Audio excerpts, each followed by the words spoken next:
अब उन्होंने क्या किया होता है इस चीज से बचने के लिए? कई अधिकारियों के घरों में काम करने के लिए कुछ आउटसोर्स कर्मचारी भेजे हो। सर हकीकत है, आप शिमला के अंदर देख लो, पूरे हिमाचल प्रदेश के अंदर देख लो, जितने भी अधिकारी है, अधिकारियों के घर में अगर कोई काम करने के लिए गया होगा तो किसी ना किसी कॉन्ट्रैक्टर के माध्यम से, किसी ना किसी ठेकेदार के माध्यम से वहां पे उस अधिकारी को, उस कर्मचारी को खुश करने के लिए, ताकि एक व्यक्ति भेज करके 10 व्यक्तियों की एडजस्टमेंट कैसे की जाए, इस तरह का काम भी इस हिमाचल प्रदेश के अंदर हो रहा है।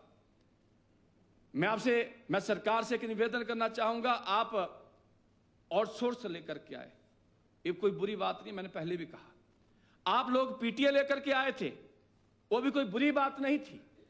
पीटीए के जितने भी अध्यापक आपकी सरकार के द्वारा रखे गए थे, उन सभी पीटीए के कर्मचारियों के लिए पॉलिसी जो है हमारी पिछली सरकार ने बनाई है, जिसके कारण से आज वो रेगुलर सेवाएं दे रहे हैं। मैं चाहता हूं जब हम पीटीए के लिए पॉलिसी बना सकते हैं तो इन आउटसोर्स कर्मचारियों के लिए भी हमें पॉलिसी बनानी चाहिए, क्योंकि इनको भी 10 साल, 12 साल, 15 साल जो है अपनी सेवाएं देते देते हो गया है। मेरा सरकार से यह निवेदन रहेगा, मैं इस बात से बिल्कुल सहमत हूं, जैसा आदरणीय चौधरी जी ने कहा है कि ठीक है भाई, अब किसी भी राज्य का अगर अच्छा पैटर्न होगा तो हमें उसको अपनाना चाहिए। अब मैं देखता हूं कि अधिकतर कर्मचारी आते हैं कि हमें पंजाब के हिसाब से पे स्केल मिलने चाहिए, बोलते हैं ना जी, क्योंकि पंजाब में ज्यादा है तो इसीलिए कर्मचारी डिमांड करते हैं।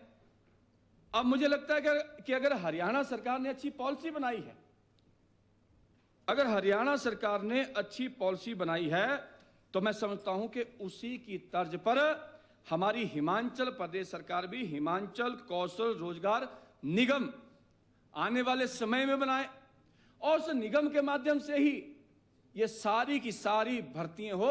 और मुझे लगता है कि क्वालिफिकेशन के हिसाब से, जिसकी जो क्वालिफिकेशन होगी उसके हिसाब से उसको नौकरी भी मिलेगी, उसको सैलरी भी मिलेगी, ना सैलरी की दिक्कत रहेगी,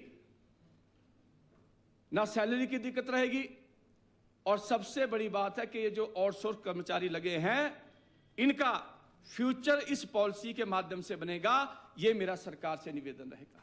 तो ज्यादा लंबी चर्चा ना करता हुआ मैं इतना ही कहना चाहता हूं, अभी शिक्षा विभाग में लगे हमारे मल्टीटास्क वर्कर भी सारे बाहर मिले थे, माननीय मंत्री जी से भी उनका मिलना हुआ है। मेरा निवेदन रहेगा सरकार से कि जब हमने सभी वर्ग के 300, 500, 200 जो बढ़ाए हैं, मुझे लगता है कि उस वर्ग को लेकर के भी हमें ध्यान रखना चाहिए। और मैंने पीछे भी एक बात कही थी कि जो भी हमारे मल्टीटास्क वर्कर लगे, सर इनकी ड्यूटी केवल 6 घंटे की होती है, लेकिन 12-12 घंटे, 10-10 घंटे इनसे काम लिया जा रहा है। उनकी सैलरी को लेकर के, उनकी पॉलिसी को लेकर के भी सरकार को विचार किया जाना चाहिए। तो ज्यादा लंबी चर्चा ना करता हुआ, माननीय अध्यक्ष महोदय, आपने समय दिया और मुझे पूरा विश्वास है कि हरियाणा की तर्ज पर हिमाचल प्रदेश में भी हम हिमाचल कौशल रोजगार निगम का गठन करेंगे, ताकि आने वाले समय में हमारे युवा साथियों को एक अच्छी राह, एक अच्छा रास्ता मिल सके।